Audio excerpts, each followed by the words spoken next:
There are a few instances, some more well-known than others, of people seemingly having foreknowledge of the JFK assassination, meaning that they knew that President Kennedy would be killed before it happened.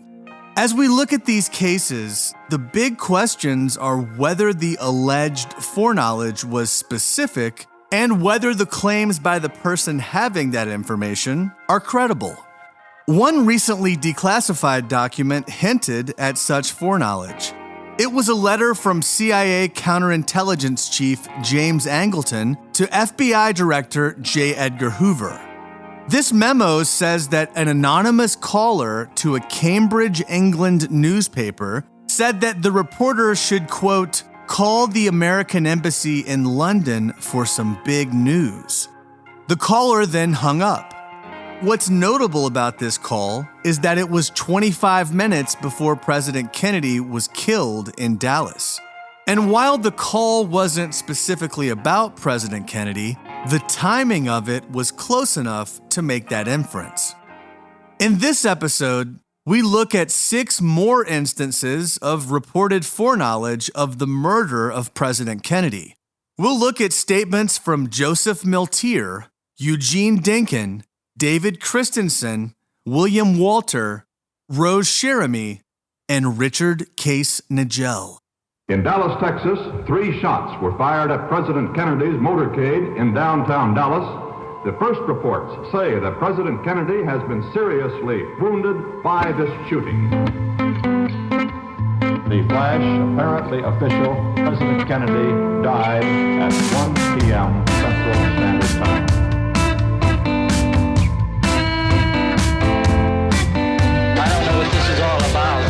Dallas police this morning resumed questioning the man they have formally charged with the assassination of President Kennedy. I'm just a patsy. The man is Lee Oswald.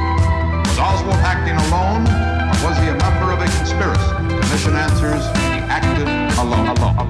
I'm working on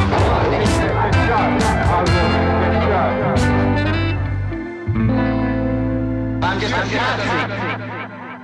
This is Solving JFK. I'm your host, Matt Crumpton.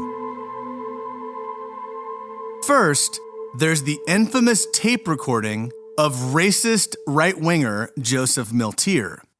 On November 9th, 1963, Milteer, the leader of the states' rights party, was secretly recorded in Miami by police informant William Somerset talking about how President Kennedy's assassination was, quote, in the works. And he was specific. Here's some of the tape. I don't know. Kennedy's coming here, I think on the 18th or something like that, to make some kind of speech. I think it's the 18th he's supposed to be here to make a speech. And I don't even know what it's about. But you can bet your bottom dollar you're going to have a lot to say about Cuban, because there's so many of them here. Well, how in the hell do you figure the best way would be to get him? From an office building, with a high-powered rifle. If you couldn't understand the audio there, Somerset asked Milteer what was the best way to kill Kennedy, and Milteer responded, quote, from an office building with a high-powered rifle. Much of the tape is hard to understand, so it's easier to just read the highlights in the transcript. Somerset: I don't know how them Secret Service agents cover all of them office buildings everywhere he's going. Do you know whether they do that or not? Milteer: well, if they have suspicion, they do. Of course, but without suspicion, chances are they wouldn't.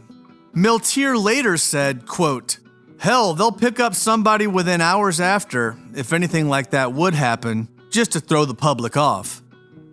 According to the Secret Service, the unapologetically racist Milteer wasn't just some talker. He had ties to the people who blew up a black church in Birmingham, Alabama in September of 1963, tragically killing 4 young girls.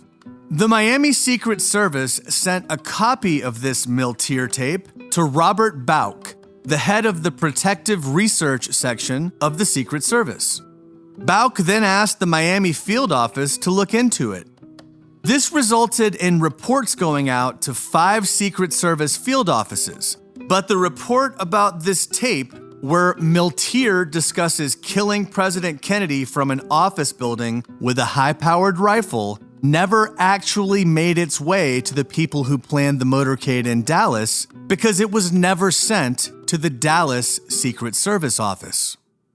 The next instance of potential foreknowledge is from Eugene B. Dinkin.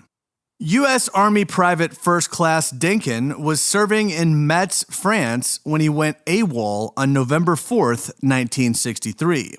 Dinkin had been studying what he called psychological sets, which is basically the macro picture of media. He believed that he could determine messages being sent by studying the consistency and the type of stories being run. Dinkin said that by studying these psychological sets, he was able to determine that, quote, a conspiracy was in the making by the military of the United States, perhaps combined with an ultra-right economic group.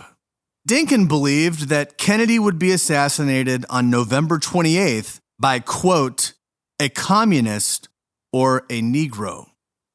On October 25th, Dinkin traveled to the U.S. Embassy in Luxembourg. He tried to relay his message to the embassy officials there about an impending assassination attempt on President Kennedy. But the Luxembourg U.S. Embassy officials refused to meet with Dinkin. When he got back to his army base in France, Dinkin was told that he would undergo a psychological evaluation on November 5th. This led Dinkin to go AWOL and head to Geneva, Switzerland, in an attempt to get the word out. On November 6th and 7th, Dinkin appeared in the press room of the United Nations in Geneva and spoke to reporters from all over the world, warning them about an impending attempt on President Kennedy's life. According to Geneva journalist Alex Desfontaine, one of the things that Dinkin said to reporters before the assassination was that, quote, they were plotting against President Kennedy and that something would happen in Texas. Dinkin later rejoined his unit in France on November 11th. He was then transferred to Walter Reed Hospital for several months after a diagnosis of schizophrenia. Dinkin was eventually discharged from the Army and let out of the hospital. Incidentally, Vice President Lyndon Johnson visited Luxembourg on November 4th, about a week after Dinkin tried to alert the U.S. Embassy there about what he had learned. Some Warren Report critics believe that Johnson's travel to Luxembourg was in response to Dinkin's attempted meeting with the embassy officials there, but I wasn't able to find any documentary evidence that would substantiate that claim. Eugene Dinkin wasn't the only one in the armed forces who claimed to know about the assassination of President Kennedy in advance. In October of 1963, David Christensen worked for the Air Force Security Service in Kirknewton, Scotland. His job was to monitor and intercept intelligence communications traffic, which was then sent to his supervisors and ultimately to the National Security Agency in Fort Meade, Maryland. 15 years after President Kennedy was killed, Christensen claimed that he intercepted a communication from Lisbon, Portugal to Tangier, Morocco that was related to Kennedy's assassination. He wrote this claim in a letter that he sent to his former Air Force Security Service colleague in Scotland, Nicholas Stevenson. The letter said, quote, "You remember about a month or 6 weeks before I left Scotland, when I picked up a link mentioning the assassination of President Kennedy? How hard I tried to get it sent out. And because of that effing Forney and DeLauder, they wouldn't send it to NSA. Since, I have learned that the man's name most mentioned was number 4 in a certain branch of organized crime at the time." The House Select Committee on Assassinations learned about this letter and asked Nicholas Stevenson about it. Stevenson said that he did not recall the part that Christensen included about the JFK assassination. But everything else that Christensen said in the letter was accurate, according to Stevenson. He also confirmed that the communication that Christensen mentioned having picked up from Portugal to Morocco was one that they were able to hear at Kirknewton. But Stevenson also said that if Christensen did intercept this transmission, he thought it would have been more widely known at the base among his peers. After receiving a request from the HSCA, the NSA looked through its files and said that they had nothing responsive when it came to David Christensen. But even if Christensen was telling the truth, there wouldn't have been any documents found in the NSA's search. That's because the type of intercepts that Christensen alleges he heard were not sent to long-term storage anyway. Also, only 3 boxes of materials were ever reviewed by the NSA in their search for information about David Christensen. Although those boxes were marked 1963, the oldest document in any of the 3 boxes was from 1962. Christensen's story is interesting, but given that there is no independent corroboration of it, that Christensen was an alcoholic at the time, and that he waited 15 years to come forward by writing a letter to someone he used to serve with, it's fair to retain some healthy skepticism about his claims. The 4th potential instance of foreknowledge involves New Orleans FBI night clerk William S. Walter. Walter had the duty of handling incoming and outgoing communications during the overnight shift and notifying supervisors if action was necessary. Here's William Walter in front of the HSCA talking about a communication that he received on November 17, 1963, the Sunday before the assassination. In that capacity of handling incoming communications, did you, on November the 17th, 1963, receive communications from the FBI headquarters? Yes, it was a Sunday. I was, again, the only employee on duty. Received a conference teletype originating from Washington and directed as conference to all SACs, meaning all special agent charges of all offices at this particular teletype. As I recall, came into the New Orleans office, was received at the same time by the Memphis office, Dallas office, Mobile office. And the teletype was directed to our offices sort of as a movement teletype, indicating that President Kennedy was going to be traveling to Dallas, and that the information had been received somewhere within the Bureau that there would be possibly an attempt to assassinate him sometime during the trip to Dallas. It was asking meaning the teletype, requested that all field officers that received that teletype to contact informants of one nature or another to determine if any additional information could be developed as to any basis for such a threat being made. Walter then said that the teletype had gone missing. The HSCA did not believe Walter's story because there were no teletypes found at any other places where Walter said they had also been sent. The HSCA was not able to find any corroborating information for this teletype. Either William Walter was making it up, or everyone else at the other FBI offices destroyed the teletypes and forgot about them.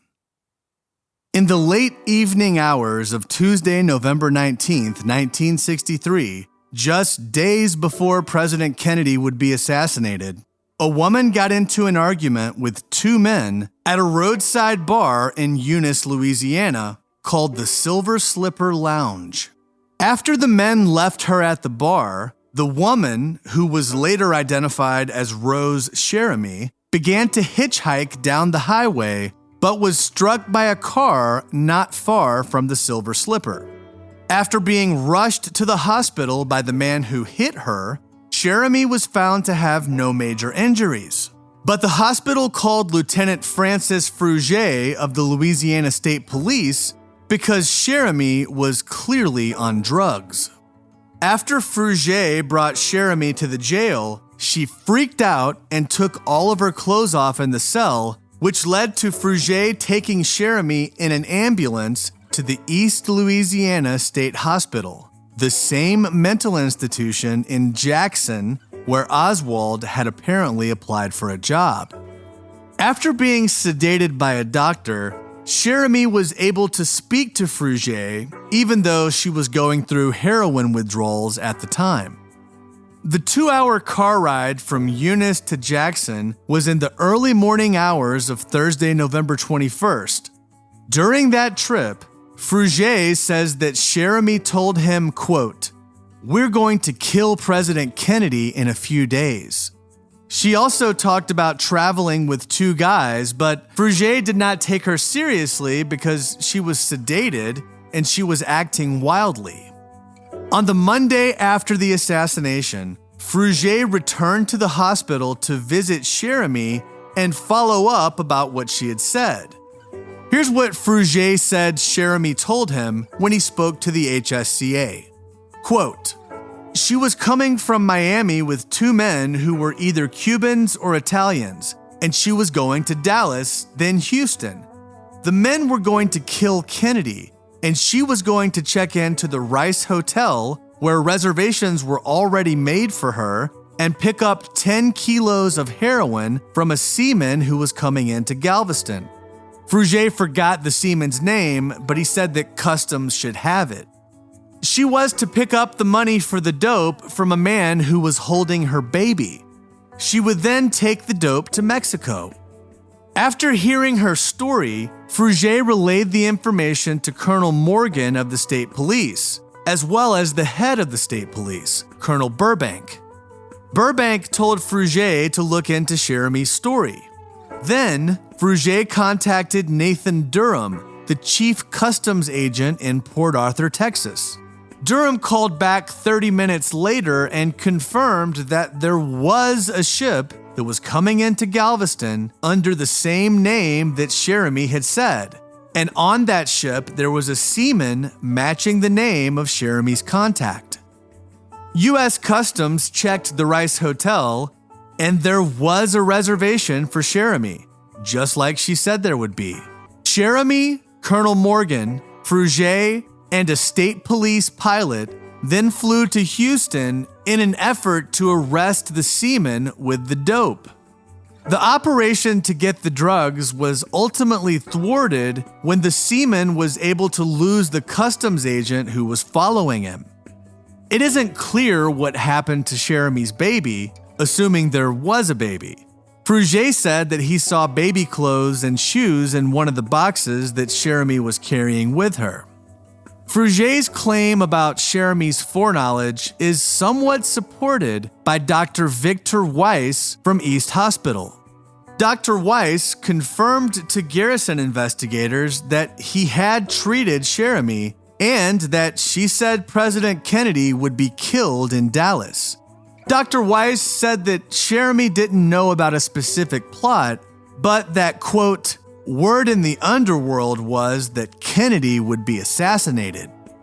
Dr. Weiss's friend, A.H. Magruder, went on a hunting trip with Weiss in late December of 1963. On that hunting trip, Dr. Weiss confirmed to Magruder that Cherami had told him that Kennedy would be killed before the assassination. But Dr. Weiss did not remember in 1967, when speaking with Garrison investigators, whether Cherami made that statement before or after President Kennedy was killed, which is kind of the whole point. In addition to Lieutenant Fruge and Dr. Weiss, the story of Rose Cherami's foreknowledge of the assassination was confirmed by Louisiana State Police Officer Don White.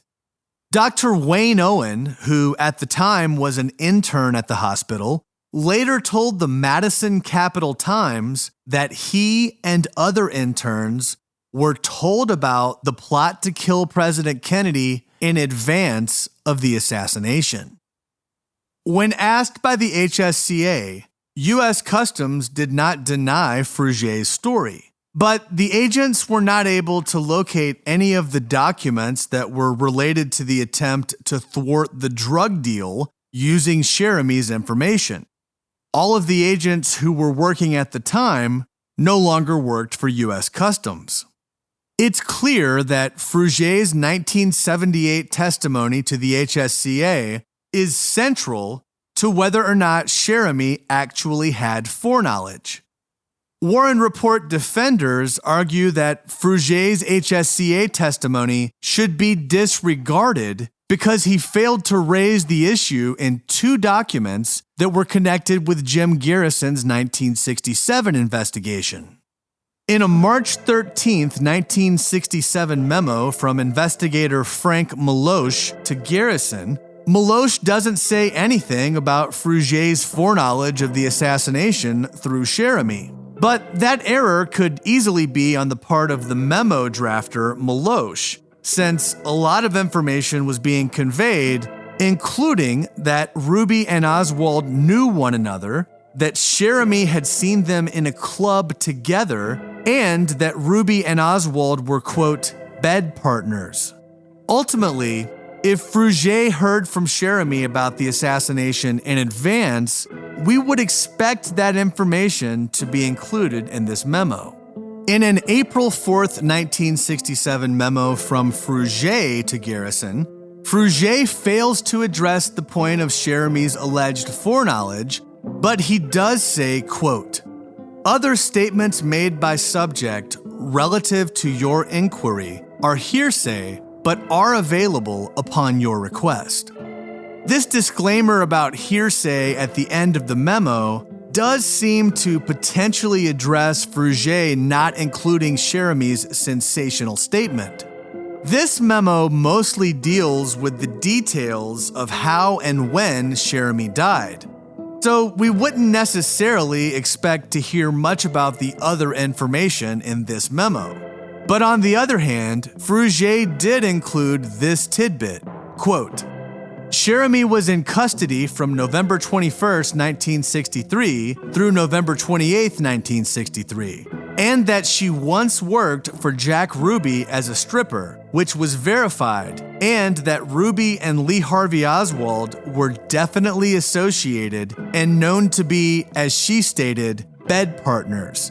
She further referred to Ruby as alias Pinky." There are also potential issues with Dr. Weiss's support of Fruge's story. As mentioned earlier, Dr. Weiss told Jim Garrison's investigators that he wasn't sure if the Cherami statement was before or after the assassination.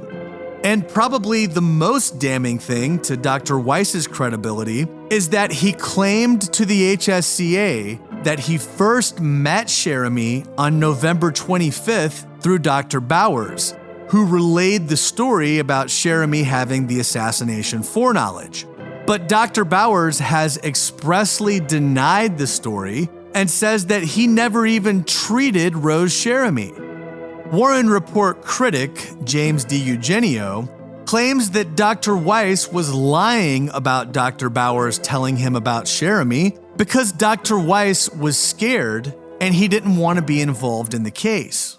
It's also true that with Cherami's background and rap sheet, she was not generally a credible witness. In 1957, she was charged with providing false information to police in the murder of a man named Franklin Doane. In 1960, after being arrested for public intoxication and attacking a police officer, she took her clothes off in the cell and set them on fire, which led to an arson charge. Without a doubt, this lady was not generally reliable and had a lifelong struggle with drugs and alcohol. But everyone knew that already. The fact that her seemingly ridiculous prediction about JFK's assassination actually happened is the only reason that anyone ever listened to her. The Rose Cherami story is a tough one. I can't think of a reason why Fruge, Officer White, Dr. Weiss, and Dr. Owen would all lie. These are professionals without a known track record of lying. What would these people have to gain from teaming up to lie about Rose Cherami? On the other hand, the stakes are high, and the written records supporting the claims of Fruge and Dr. Weiss are inconsistent at best. A December 1963 FBI report may be able to shed some light on the Rose Cherami saga. About a week after the assassination, on November 28th, Margaret K. Kaufman from Martinsburg, Pennsylvania, contacted the FBI about a piece of newspaper that was found by her mother. It was a ripped-out advertisement for a trailer. On the newspaper ad, there were handwritten notes. The top middle of the page had the name Lee Oswald. The top right said Rubenstein. In the middle of the page, Jack Ruby was written with Dallas, Texas written under that. And here's what ties this back to Cherami. On the top left corner of the page, there was the name of a club. According to Kaufman, it was either the Silver Bell or the Silver Slipper, which is the name of the lounge where Cherami was abandoned by the two men that she had been traveling with. Kaufman's mother, Margaret Hoover, also corroborated the story about the newspaper, but she did not recall the name of the club. It turns out that Hoover was renting a house to Dr. Julio Cesar Fernandez, a Cuban refugee who had been teaching at the local junior high school. Dr. Fernandez would regularly burn trash in the backyard, which was immediately below the apartment where Hoover was living. Hoover found this newspaper trailer ad with the handwriting on it under her porch. And oh, by the way, Dr. Fernandez's brother-in-law, Antonio Ferraz, had been the chief of police under Fulgencio Batista in Cuba before the Castro Revolution.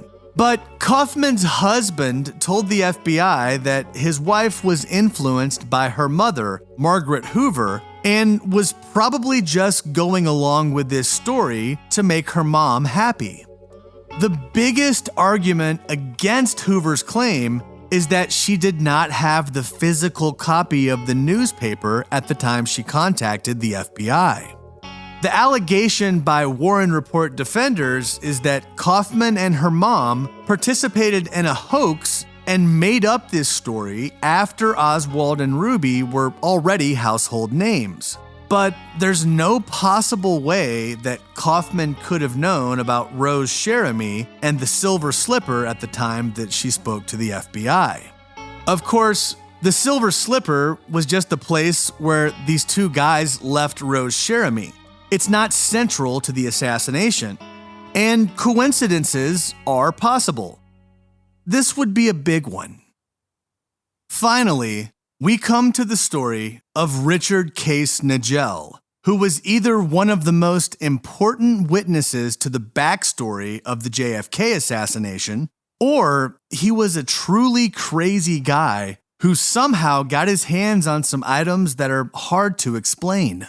The Mary Farrell Foundation page that's dedicated to Nagell has links to the related primary documents and does a good job of summarizing the basics. It says, quote, "On September 20th, 1963, Richard Case Nagell walked into a bank in El Paso, Texas. He fired 2 shots into the wall near the ceiling, walked back out to his car, and waited to be arrested.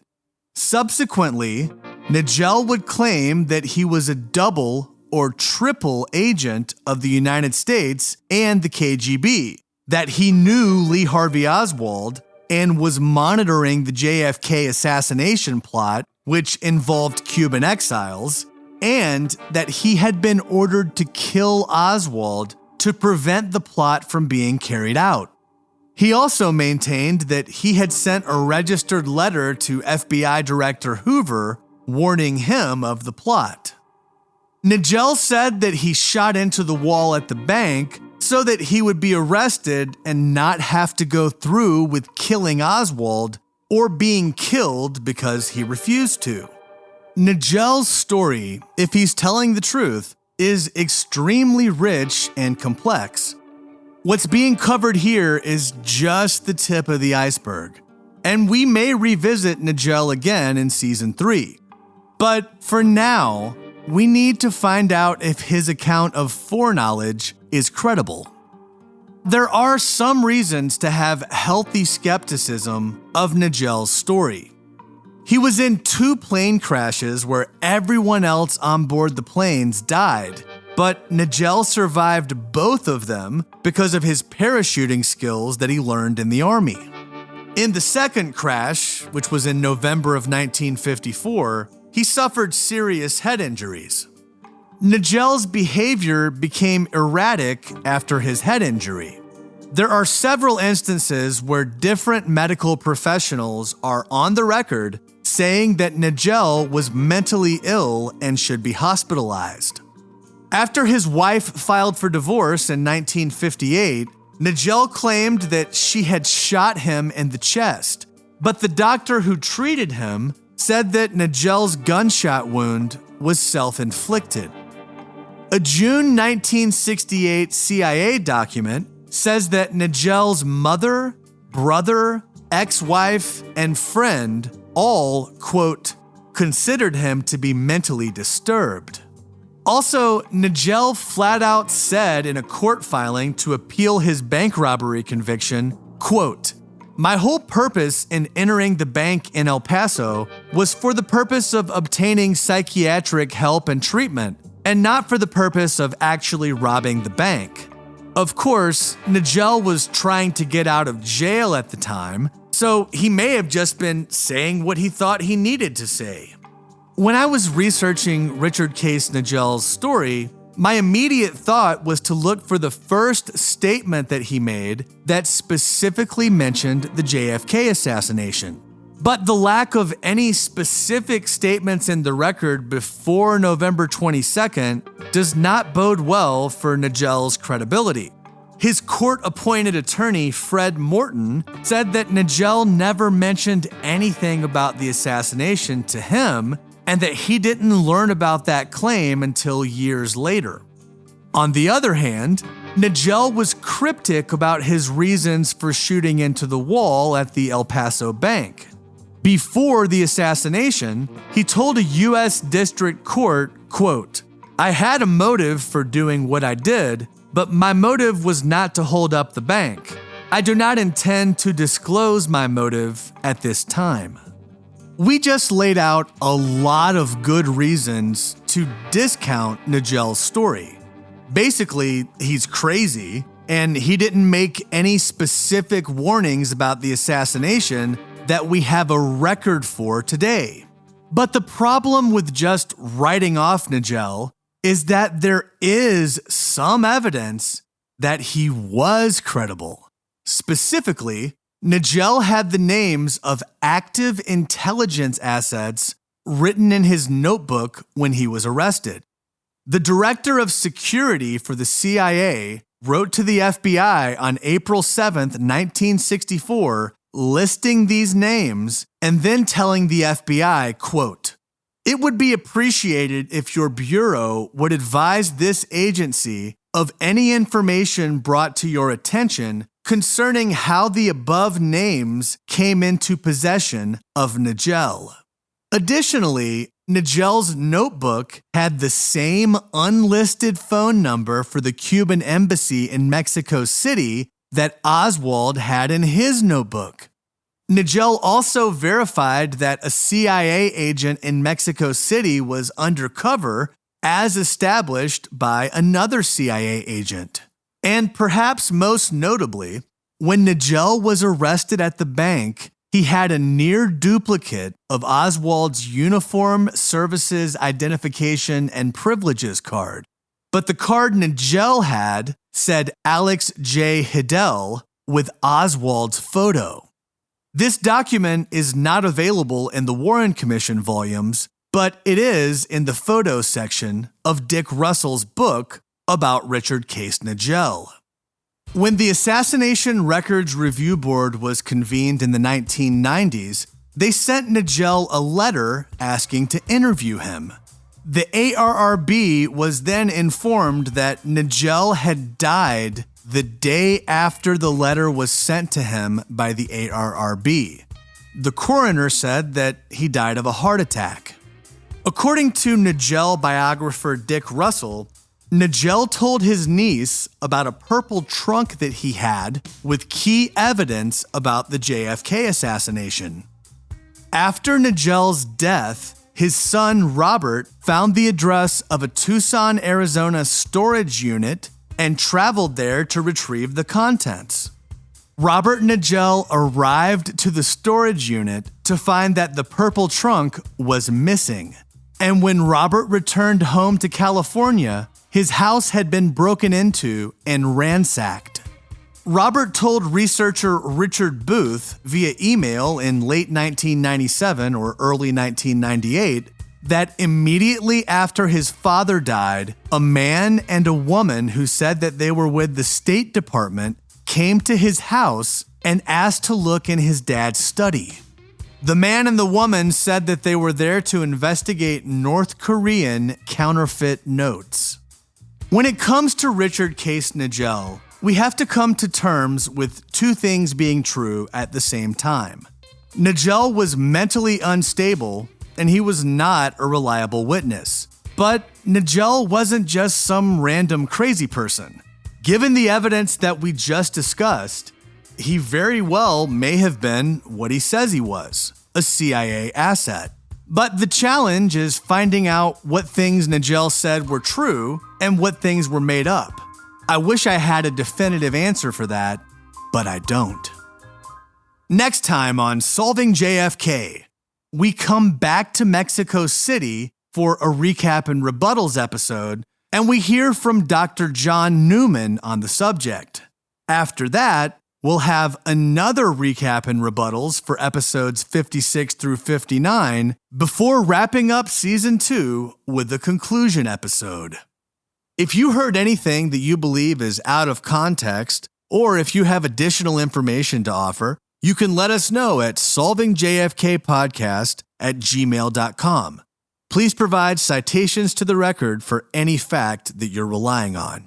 For transcripts, sources, and official podcast merchandise, visit solvingjfkpodcast.com. In Dallas, Texas, 3 shots were fired at President Kennedy's motorcade in downtown Dallas. The flash, apparently official. President Kennedy died at 1 p.m. Central Standard Time. Thanks for listening. Visit solvingjfkpodcast.com